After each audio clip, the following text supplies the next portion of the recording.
ڈرتے رہو اپنے رب سے. کیوں؟ للذین احسنوا، تم جب اللہ سے ڈرو گے تو نیک اعمال کرو گے، اور جو لوگ نیک اعمال کرتے ہیں اس دنیا میں، للذین احسنوا فی ہذہ الدنیا، وہ لوگ جو دنیا میں نیک اعمال کرتے ہیں ان کے لیے کیا ہے؟ حسنۃ، اچھا بدلہ ہے، دنیا میں بھی آخرت میں بھی. دنیا میں حسنہ کیا ہے کہ قرآن میں دوسرے مقام پہ آتا ہے فَلَنُحْيِيَنَّهُ حَيَاةً طَيِّبَةً، کہ ہم ان لوگوں کو ایک پاکیزہ سکون والی زندگی عطا فرماتے ہیں. وَأَرْضُ اللَّهِ وَاسِعَةٌ، اور اللہ کی زمین بہت وسیع ہے. یہ ایک اشکال کا جواب ہے کہ اللہ ہم جس علاقے میں رہتے ہیں وہاں تو ہمارے لیے دین پر عمل کرنا ممکن ہی نہیں ہے. جیسے جب یہ آیتیں نازل ہوئیں مکہ میں تو اللہ نے فرمایا کہ اللہ سے ڈرو، تو ظاہر ہے ڈرو کا مطلب نیک اعمال کرو. تو ہمارے لیے تو نیک اعمال کرنا ممکن نہیں ہو رہا، مشرکین کی طرف سے بہت ظلم ہو رہا ہے، وہ ہمیں نماز نہیں پڑھنے دیتے. اس کا اللہ نے جواب دیا ارض اللہ واسعۃ، اللہ کی زمین بہت کشادہ ہے. کیا مطلب؟ چھوڑ کے نکل جاؤ اپنے علاقے. اسی سے ثابت ہوتا ہے کہ بھئی جب کسی جگہ آپ کے لیے دین پر چلنا ممکن نہ ہو تو آپ کے لیے وہاں سے ہجرت کرنا واجب ہے، لازم ہے. اور پھر یہ ڈریں گے کہ رزق کہاں سے ملے گا، تو اللہ نے کہا اللہ کی زمین بہت کشادہ ہے، زمین بہت بڑی ہے. فیملی پلاننگ والے ڈراتے رہتے ہیں کہ بچے پیدا ہو رہے ہیں زمین بھر گئی ہے، ایسا کچھ بھی نہیں ہے. بہت علاقے خالی پڑے ہوئے ہیں، آپ موو کرو یہاں سے. ہاں کچھ نہ کچھ تکلیف ضرور ہوگی تمہیں اپنا علاقہ چھوڑنے میں، اپنی قوم کو چھوڑنے میں. اس کا اللہ آگے جواب دیتے ہیں انما یوفی الصابرون اجرهم بغیر حساب، دیکھو جو صبر کرے گا نا اس کو میں بغیر حساب کے اجر دوں گا. یعنی ہر عمل کا ایک اجر اللہ نے لکھا ہوا ہے، صبر پہ بہت زیادہ اجر ملتا ہے. تبھی نبی صلی اللہ علیہ وسلم نے کی ایک حدیث ہے کہ آپ نے فرمایا جن لوگوں نے مصیبتوں پہ صبر کیا تو قیامت کے دن جب وہ اپنے اعمال دیکھیں گے نا، اپنی نیکیاں کا پلڑا دیکھیں گے، صبر کی وجہ سے کتنا جھک گیا ہے، تو ان کی تمنا ہوگی کہ کاش دنیا میں ہم نے کوئی خوشی نہ دیکھی ہوتی، مصیبتوں میں ہی ہم گرے ہوئے ہوتے. تو ہجرت کی وجہ سے اگر کوئی مشکل آ رہی ہے، صبر کرنا پڑ رہا ہے، صبر کرو، کیونکہ صبر کرنے والوں کا اجر بہت زیادہ ہوتا ہے. کیونکہ اللہ تو قدردان ہے نا، آپ اللہ کے لیے صبر کر رہے ہیں تو اللہ کیسے چھوڑ دے گا آپ کو. قُلْ إِنَّمَا أُمِرْتُ أَنْ أَعْبُدَ اللَّهَ مُخْلِصًا لَهُ الدِّينَ. اب توحید کے مضمون کی طرف دوبارہ اللہ رجوع کرتے ہیں، کیونکہ اصل تو یہی بیان کیا جا رہا ہے، مشرکین کے دل سے بتوں کی نفرت نکالی جا رہی ہے. تو اس کو ایک دوسرے عنوان سے بیان کیا جا رہا ہے کہ اے نبی آپ ان سے کہہ دیجئے، کیونکہ یہ بار بار آپ کو فورس کر رہے ہیں شرک پر، تو آپ ان کو مایوس کرنے کے لیے کہہ دیجئے کہ مجھے تو حکم دیا گیا ہے کہ میں عبادت کروں اللہ کی مخلصا لہ الدین، اس کے لیے دین کو یعنی عبادت کو خالص کرتے ہوئے. تمہاری طرح نہیں کہ کبھی اللہ اور کبھی غیر اللہ، نہ نہ، مجھے تو اسی کا حکم دیا گیا ہے. وَأُمِرْتُ أَنْ أَكُونَ أَوَّلَ الْمُسْلِمِينَ، اور میں اپنی دعوت میں سچا ہوں اس لیے کہ مجھے حکم دیا گیا سب سے پہلے فرما بردار میں نے بننا ہے. ایسی کوئی بات نہیں ہے کہ میں تمہیں حکم دوں خود عمل نہ کروں، نہ نہ، سب سے پہلے جو بھی میں تمہیں آرڈر دوں گا وہ میں پہلے عمل کر کے دکھاؤں گا اس پہ. تو جس کو سب سے پہلے مسلم بننے کا حکم دیا گیا ہے تم اس سے کیسے امید لگاتے ہو کہ وہ کافر بن جائے اور اپنی دعوت کو چھوڑ دے.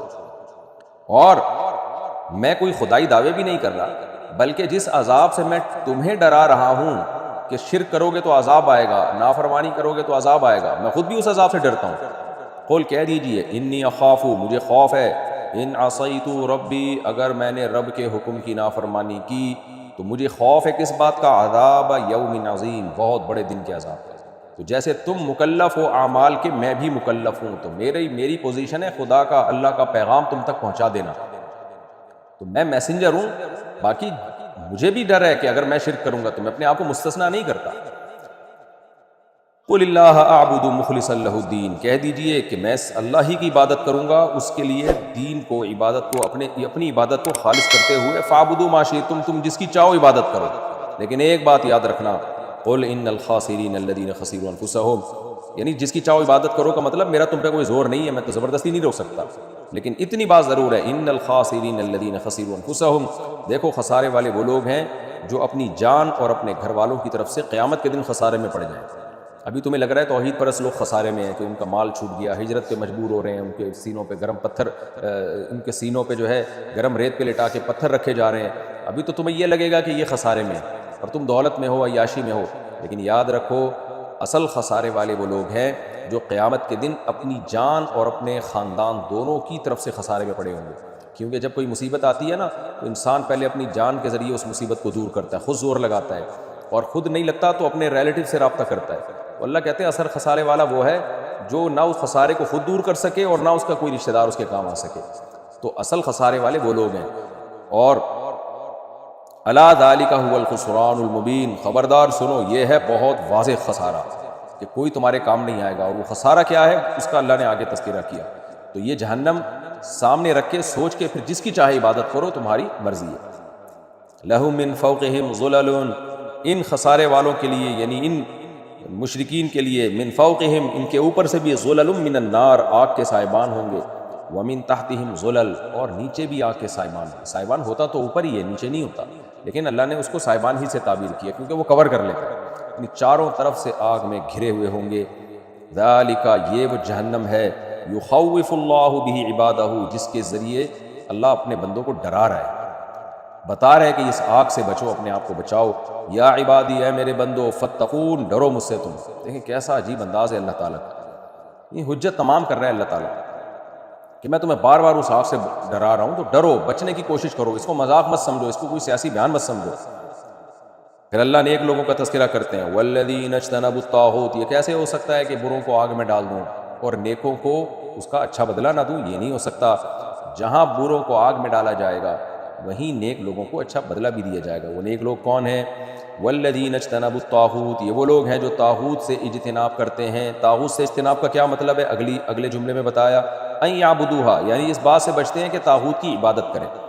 طاغوت سے کیا کہتے ہیں؟ شیطان کو نا، تو شیطان کی عبادت سے بچتے ہیں۔ تو شیطان کی عبادت میں شیطان کی غلامی، عبادت غلامی، تو اللہ کے سوا آپ کسی کی بھی غلامی اختیار کرتے ہیں تو شیطان ہی کی غلامی ہے۔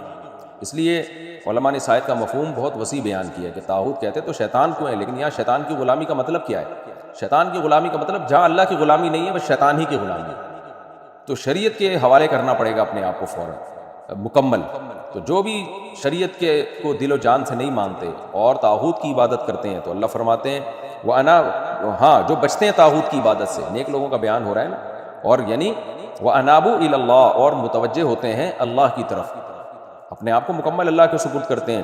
لَهُمُ الْبُشْرَىٰ، ان کے لیے خوشخبری ہے، فَبَشِّرْ عِبَادِ، بس آپ خوشخبری سنا دیں میرے بندوں کو، یعنی یہ والی خوشخبری۔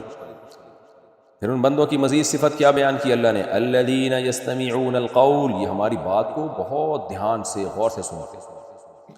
جو سیکولر لوگ ہیں نا، ڈھیٹ ہٹ دھرم، وہ اللہ کی دھمکیوں کو اور اللہ کی خوشخبریوں کو کوئی ویلیو نہیں دیتے، وہ اس کو ایک سیاسی بیان سمجھتے ہیں، وہ کہتے ہیں مولویوں کی بنائی ہوئی بات ہے، یہ ہے وہیں ادھر، وہ کان بھی نہیں دھرتے اس پہ، تو اپنے آپ کو برباد کر رہے ہیں وہ، کہ جس خدا نے پیدا کیا آپ اس کی بات سننے کے لیے بھی تیار نہیں ہو، الٹا مذاق اڑاتے ہیں۔